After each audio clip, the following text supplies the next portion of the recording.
thank you so much for the invitation for me to be here for the second time. This is a contemporary music festival in Oslo.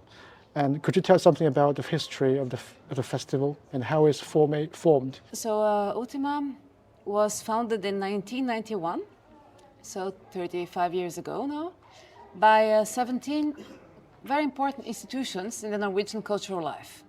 And these institutions, still today, give productions to the festival, and collaborate with the festival in very many ways. And they are, you can see here in our program, we have orchestras, we have the Norwegian Opera and Ballet, we have experimental theater, black box theater, we have 2 museums, the Munch Museum, the Henny Onstad Museum, we have choirs, ensembles, the Academy of Music, Academy of Arts, Academy of Musicology, and many other institutions that form the festival. And so so Ultima is a big collective effort because we have dialogue with all these institutions for composing the program, and then we have a long list of partners, local partners, international partners, that we exchange on productions, we exchange knowledge about artists, and we also produce together. Yes. I think this is a contemporary music festival, so it presents contemporary music. What kind of contemporary music you present here? Because this is really a big issue. It's a big issue. It's a very interesting issue also because, so what is contemporary music? So when Ultima was created, it was, we were perhaps talking more about the tradition of contemporary music coming from, let's say, Western composed, notated music, no? Like the school of avant-garde, school of Boulez, Stockhausen, and Xenakis, let's say, and or coming even earlier, Schoenberg, Stravinsky, and so performed by orchestras and ensembles. And in the last decades, contemporary music landscape has been changing a lot for many reasons. So you have first the composers that now live in a society where a lot of different music is accessible, you're exposed to many genres of music, and this kind of permeates their music. So they don't only compose with what they learn at school, they put many different expressions into it. So this is one thing, and the other is also the fact that the characteristic of contemporary music, like at least the way we like it to perceive it at Ultima, is that it's music that is very experimental. It doesn't follow the conventions of a genre. No, it's opening up, exploring, not afraid to maybe risk. So this happens in many different musical genres. So it can be jazz, but jazz that is very, very adventurous, perhaps doesn't find its place in more mainstream jazz festivals. We would be perfect arena for it. Or same with rock, the same with techno noise.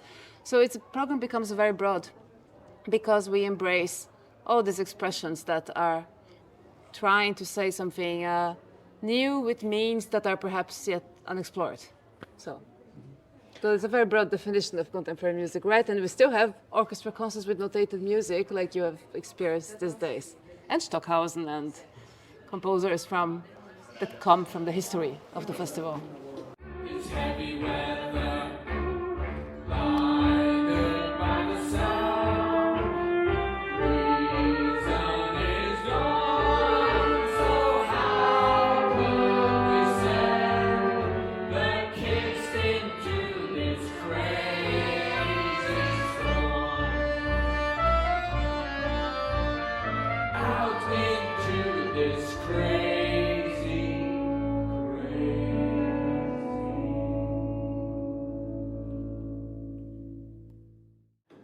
This is my 4th day at Ultima this year, and I experienced a lot of sound installation, music installation, very strong presence of electronic music.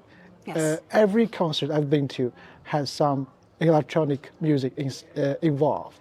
And this is like a kind of feature of Ultima, like sound installation and electronic music.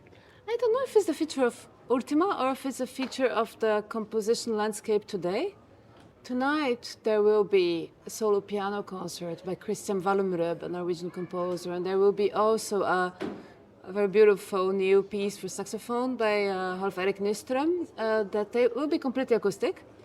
But it's true that what you have heard these last days was very much with electronics, and I think it's because a lot of composers and artists are using electronics more and more. It's become so accessible and so easy to start working with electronics. And we have also great partners here, like the Institute of Music Technology, that artists come to work with us. So I think it's a characteristic of a lot of music that it's composed with electronics. But I think, would you be here for another days, you would experience, like the Kronos Quartet, for example, is playing next Thursday, and they play with traditional Norwegian instruments, no electronics.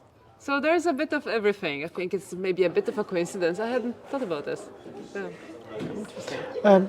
I also would like to know something about the cancel culture, which is really a big issue here in Europe. Which culture? Cancel culture.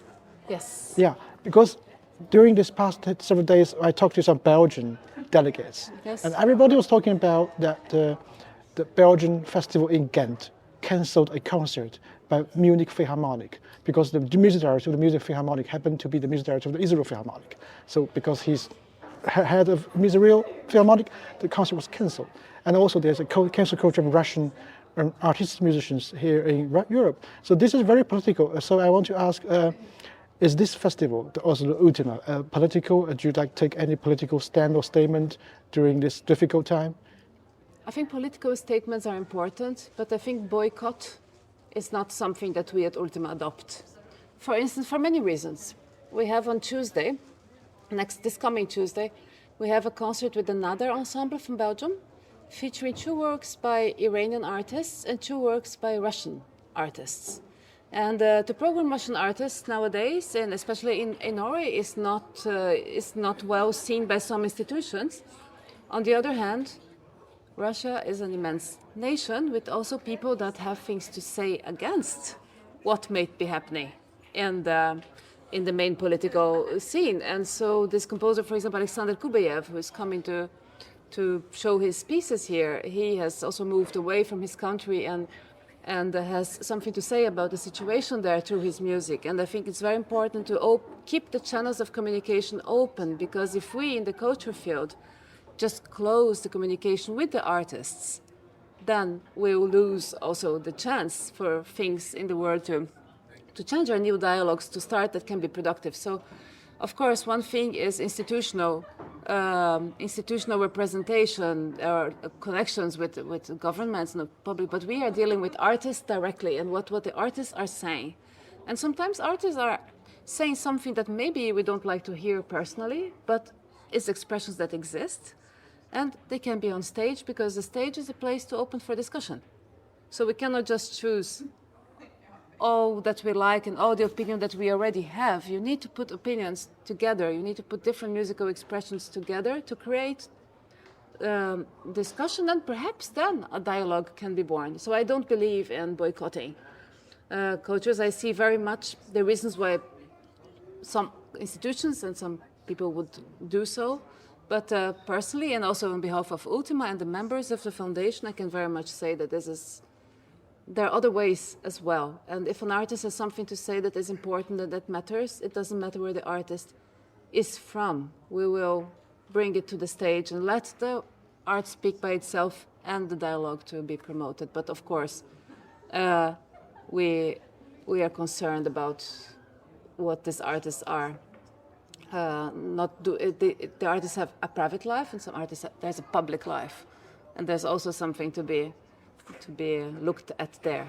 So, I think Ultima is a global event with real social, real international impact. And I've experienced this time with a very strong international delegation and international program too. Yes. So I'm from China. I feel compelled to ask specifically about China. I mean, how is the Chinese composers, how are their music represented here in Ultima since you've taken office? And what's your exposure? How are you interested in Chinese music in general? It's a good question. So Ultima has had many exchanges with Chinese composers in the past. And there have been many travels of Norwegian artists to China, so there is a history. Right, so in the last years, we haven't had that many Chinese composers and musicians in the program, but some very important ones. So 2 years ago, Asamisi Masa, which is one of our main ensembles for contemporary music, performed a full concert with pieces by Ilan Zhao. It's a beautiful concert, it was also a big success. And I think that also many artists would be open to go to China and to perform. Now, I think it's also very interesting to... So I am not so knowledgeable about the music scene in China, which is the reason why we are also inviting people to come here. But I also think that from what I hear, there are different scenes in China. And I'm very interested in discovering the composers that are represented perhaps in the more mainstream scenes. But I'm also very interested in the music that is also represented in other scenes that are perhaps not the official ones, because